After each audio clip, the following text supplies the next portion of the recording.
She was concerned about her granddaughter, whose ex-boyfriend was looking for her and had threatened to kill her. We prayed that God would protect her and move this young man out of the way, and we had no intention on praying.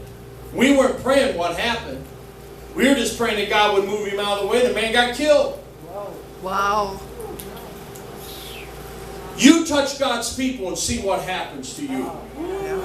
You say, but her granddaughter's not God's people. No, but she's a granddaughter of God's people. Are you listening to me? This is serious stuff, folks. Amen. This is serious. Don't you dare harm God's people. It's better for you to have a millstone tied around your neck and to be cast into the depths of the sea than to harm one of my little ones. That's what Jesus said. Now, if he's saying that about you, he means it about your neighbor as well. So you better be kind to people. You better love them and show them some concern. Look out for their well-being. Amen. Remember we said last week a young man his coat was all ripped up? Yeah. I felt bad for him and got him a coat and made a friend. I gave him an old coat of mine and made a friend. Yep. Amen. Jimmy said he did the same thing. He said he thought it was the same guy because he met a guy by the same name that had a ripped coat. He gave one man a coat. You mind if I tell this? He seen a man that was in need of. It was winter and he had a little windbreaker, and he had just bought a new leather, and he said, "Here, brother, let me give you this coat. I see you don't have but a little thin jacket." And the brother said, "Thanks, man, I appreciate it." The other guy said, "Why not me?" He said, "Man, you got a coat." He said, "Yeah, but look."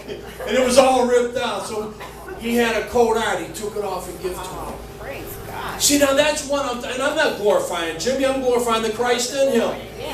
Amen? I'm not glorifying me. I'm glorifying Jesus. That's right. That's right. All the glory goes to Jesus. Absolutely. Yeah.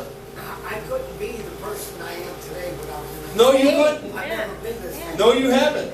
I've always hurt people. Yeah. I mean, I've helped people, but I've hurt more. I know. Now, today, I try to be as good as I can be. Yes. Not for a break. Because of Christ. Because That's right. I've known Jimmy our whole life. Bill, you've known Jimmy our whole life. That was the old Jimmy. That's not the guy we know, huh? Amen.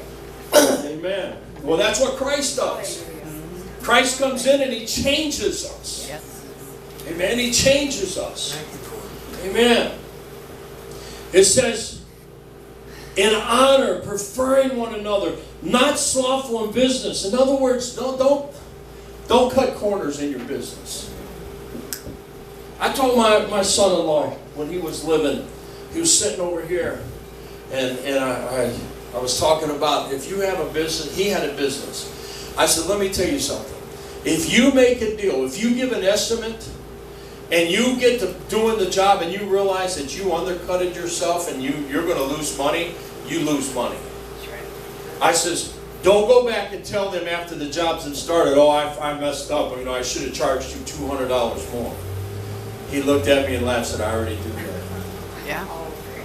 He was already losing out if he messed up on the estimate. Now that's a man of integrity. Yeah. I mean, I knew men that would come in and give you a low bid so they can get the job, and then it would be double by the time it was done. Yeah. Yeah. I knew a guy that would want to work on your vehicle, and you take your vehicle over there, and he'd tell you, oh, it's going to cost $200 to do this.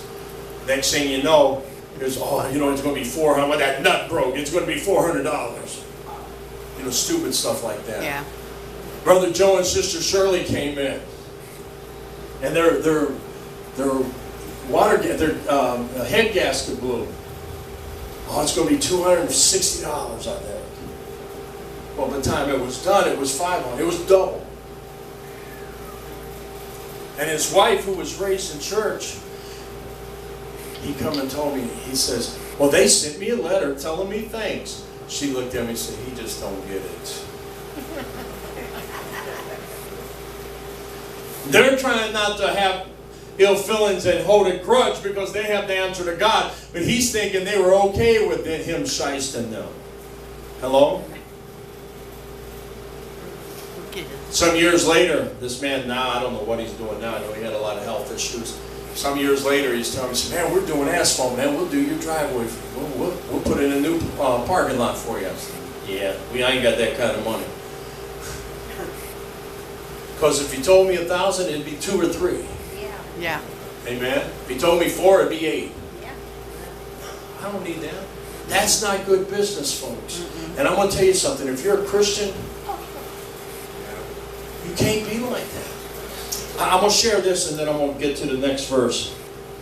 Brother Sonny Hibbert, he bought a washing machine, a used washing machine from these people that claim to be Christians. Had a 30-day warranty. Well, he said he used it one day and it broke. So he called back. Oh, he's not here. Called back. He's not here. He said, I called back nearly every day for 30 days. Could not reach this man. He would not return my call. Finally, after the 30 days, he finally answered the call. Said, oh, the warranty's up now.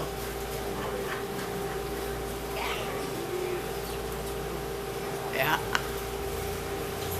Nancy, I won't tell you who it is, but you know who he is. I mean, I think I told you the story, right?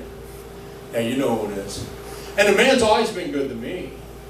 I'm not criticizing him, but that's not the way you do business. That's not Christian.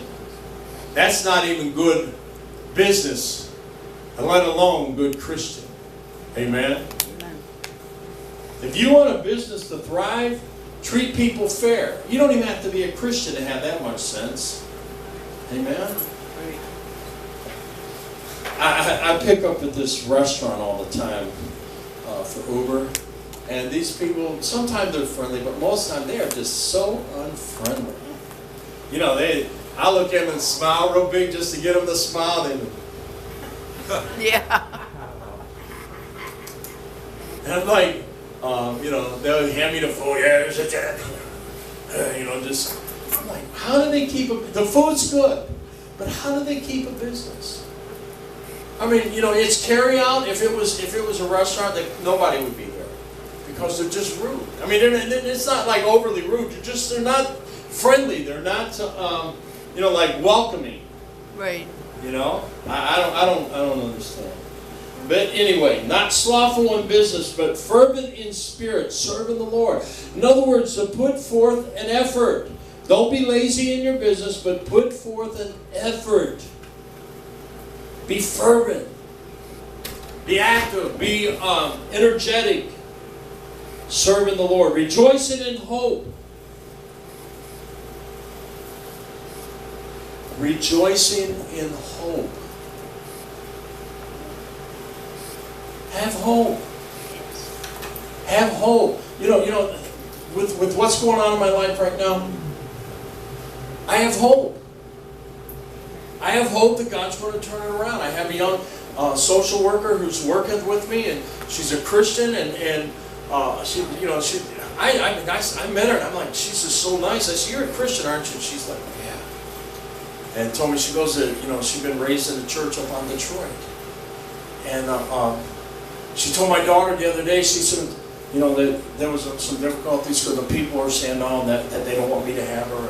And she come to my house the other day, and the first thing, she said, how you doing? I said, I have better days. And she said, well, I just want you to know that just because what was said today doesn't mean that I'm not working for you. I will still work for you, and I will do everything I can. It may not be in 2 weeks like I thought. It might be a month or longer, but I am still working for you. You do your part. You get what you got to do done, and I am working on my end. I said, do I need to get a lawyer? She said, no, I'm working for you. That's God. He took out this wicked one and replaced her with a godly one. Amen? That's how God works. And so I have hope. And my daughter is crying today, and I said, baby, it's not going to be long. It's okay. Just let it go. You do what you got to do. See, the trick of the devil is to discourage